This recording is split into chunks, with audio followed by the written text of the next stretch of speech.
আল্লাহ সঙ্গে সঙ্গে জবাব দেন মাজ্জাদানি আব্দি, আমার বান্দা নামাজে দাঁড়িয়ে আমার প্রশংসা, আমার শ্রেষ্ঠত্ব বর্ণনা করলো। এইভাবে করে সালাম ফেরানো পর্যন্ত আপনার সাথে যিনি কথা বলেন, গলার আওয়াজ বড় করে বলেন, তিনি কে? এটা মনে রাখবেন, তাইলে মনোযোগ আর অন্যদিকে যাবে না। আর নামাজে যখন দাঁড়াবেন মনোযোগ অন্যদিকে যাবে না। 3 নম্বর যে আমলটা করবেন, রুকু আর সাজদা ধীরে ধীরে দিবেন, তাড়াহুড়া করবেন না। এই যে আমলগুলোর কথা বললাম, এই আমলগুলো করলে নামাজে খুশু ফিরে আসবে ইনশাআল্লাহ। তাহলে সফল কাম মুমিনদের 1 নম্বর কোয়ালিটি হলো তারা নামাজে তাড়াহুড়া করে না, নামাজে ডানে বামে তাকায় না, নামাজ নষ্ট হয় এমন কোনো কাজ তারা করে না, খুশুয়ের বিপরীত কিচ্ছু তারা করে না, বরং নামাজে পূর্ণাঙ্গ একাগ্রতা একনিষ্ঠতা নিয়ে নামাজ আদায় করে যারা প্রকৃত সফল এবং জান্নাতি মুমিন হলো তারা। এরপরে আসেন পরের আয়াতে আল্লাহ জান্নাতি মুমিনদের 2 নম্বর কোয়ালিটির কথা পরের আয়াতে বলছেন, والذين هم عن اللغو معرضون. Successful indeed are the believers, those who avoid vain talk, যারা অনর্থক, অহেতুক, অপ্রয়োজনীয় কথাবার্তা এবং কাজ থেকে বিরত থাকে। এটা বড় চ্যালেঞ্জের ব্যাপার। অহেতুক কাজ থেকে নিজেকে সেফ রাখতে পারা এটা বড় চ্যালেঞ্জের ব্যাপার। আপনি দেখুন, চিন্তা করে দিনে রাতে আপনি কত অনর্থক কাজে জড়ান। অনর্থক কাজ মানে কি? অনর্থক কাজ মানে হলো যেই সকল কাজের কোনো ফায়দা নাই, কল্যাণ নাই, দুনিয়ার ফায়দাও নাই, আখেরাতেরও ফায়দা নাই, মাঝখান দিয়ে সময় নষ্ট হয়। যেমন মনে করেন আমাদের দেশে, আমি সবসময় বলি, পার্লামেন্ট হলো 2টা। একটা হলো ঢাকায় আমাদের ন্যাশনাল পার্লামেন্ট, জাতীয় সংসদ ভবন। আরেকটা পার্লামেন্ট হলো প্রত্যেকটা গ্রামে যে টঙের দোকান বা চায়ের দোকান থাকে, এটা হলো প্রতি গ্রামের আরেকটা পার্লামেন্ট।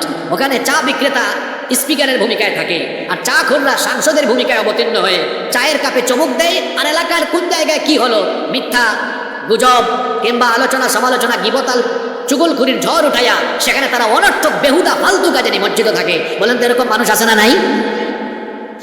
আপনি যদি বলেন অনর্থক কাজ থেকে একজন মুমিন কিভাবে নিজেকে সেফ রাখবে, তো আমি একটা উদাহরণ দিয়ে আপনাকে বুঝাই। এই যে পাশেই তেলিকাল স্কুল আছে, এখানে যখন পরীক্ষা হয়, পরীক্ষার সময় প্রত্যেক পরীক্ষার্থীকে 3 ঘন্টা সময় দেওয়া হয়।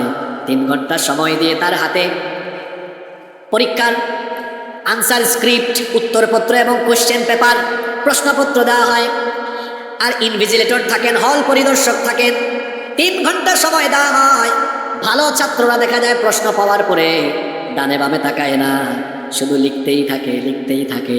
আর দেখবেন যারা ফেল করা ছাত্র, খারাপ ছাত্র, কিছুক্ষণ তার সামনেরটারে বলে এইটা কি, কিছুক্ষণ ডানের জনকে বলে এইটা বলে দাও, কিছুক্ষণ বামের জনকে বলে এইটা বলে দাও, কিছুক্ষণ কলম কামড়ায়, কিছুক্ষণ বসে থাকে, কিছুক্ষণ নকল করার চেষ্টা করে।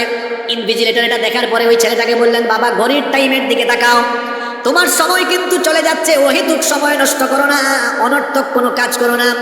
ইনভিজিলেটর যেমন একজন ছাত্রকে এইভাবে পরীক্ষার হলে সময় নষ্ট না করে সময় কাজে লাগাবার ব্যাপারে তাকিদ দেন, আমার আল্লাহ আমাদেরকে ঠিক কিভাবে দুনিয়ার এই পরীক্ষার হলে থাকা লোকদেরকে উদ্দেশ্য করে বললেন, বান্দা তোমার সময় চলে যাচ্ছে, হায়াত ফুরিয়ে যাচ্ছে, প্রতিটা সেকেন্ড যাচ্ছে, আর মৃত্যুর দিকে আমরা অগ্রসর হয়ে যাচ্ছি। সুতরাং অনর্থক অহেতুক ফালতু কাজ করে সময় নষ্ট করো না।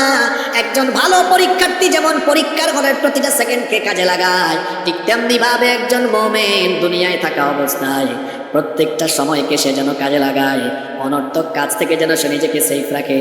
এই আদেশ আমাদেরকে যিনি দিয়েছেন, জোরে বলেন তিনি কে? আল্লাহ বলছেন মুমিনদের স্বভাব হবে এমন।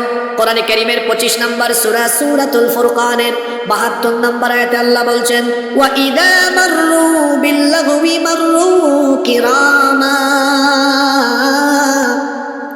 এই মুমিনরা যখন অনর্থক কোনো কথাবার্তা বা কাজ হচ্ছে এমন স্থান দিয়ে যখন যাবে, সম্মানের সাথে বিচরণ করবে। এই সকল অনর্থক কাজে তারা নিজেদেরকে কখনো সম্পৃক্ত করবে। আপনি তেলিখাল দিয়ে যাচ্ছেন, দেখলেন এখানে কয়েকজন আড্ডা দিচ্ছে, আপনিও আড্ডা দিলেন। কি আড্ডা দেওয়া, তামাশা করা, চুগলখুরি করা, একজনেরটা আরেকজনের কাছে লাগায় দেওয়া, এগুলো কি মুমিনের কাজ?